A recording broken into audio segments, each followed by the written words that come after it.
иттиҳоди аврупо ба нақша гирифтааст ки барои фарогирии осиёи марказӣ бо алоқаи моҳвораии аврупо 20 миллион евро ҷудо кунад, гуфт намояндаи иттиҳоди аврупо дар Қазоқистон Йоханнес Баур.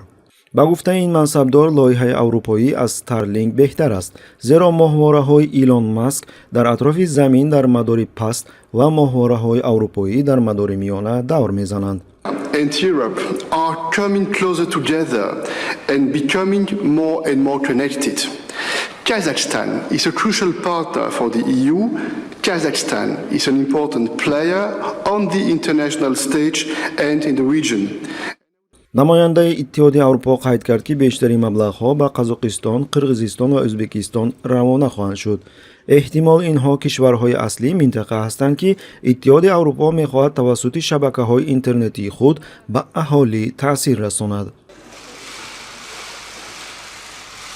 ёдрас мекунем ки рӯзи 14 декабр Спутник Тоҷикистон хабар дод ки хадамоти алоқаи ҷумҳурии Тоҷикистон бо ширкати русии Цифра шартнома бастааст.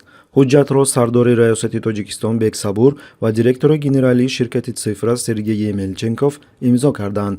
бино ба иттилои маркази матбуоти хадамоти алоқаи Тоҷикистон, ин ёддошт равобити дуҷониба бар заминаи иртиботот ва фанновариҳои иттилоотии коммуникатсиониро танзим мекунад.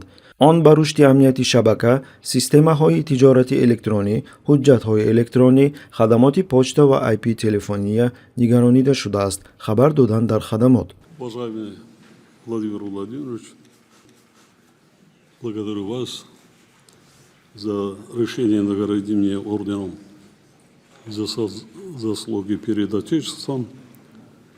Воспринимаю эту награду как высокую оценку моего скромного вклада в укрепление таджикско-российских взаимоотношений. аввали моҳи ноябр оҷонсияи ховар бо истинод ба хадамоти алоқаи ҷумҳурии Тоҷикистон хабар дода буд ки дар ояндаи наздик пайвасти мустақими шабакаҳои телекоммуникатсионии ҷумҳурии Тоҷикистон бо шабакаҳои алоқаи ҷумҳурии мардуми Чин амалӣ карда мешавад. Такое чувство, будто мы равняемся на такие страны, как Туркменистан, Северная Корея, африканские страны, в которых интернет стоит очень дорого. И это все сделано не только с точки зрения экономической обоснованности этих тарифов, но еще и с точки зрения того, чтобы лишить населения доступа к интернету. дар шароити муосир назорати телекоммуникатсия ва иттилоот назорат аз болои тамоми инсонҳо маънӣ дод мешавад.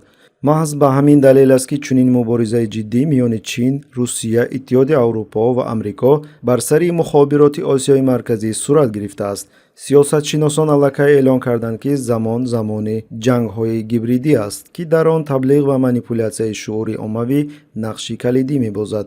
дар навбати худ имрӯз асосан аз захираҳои гуногуни интернет ташаккул меёбанд.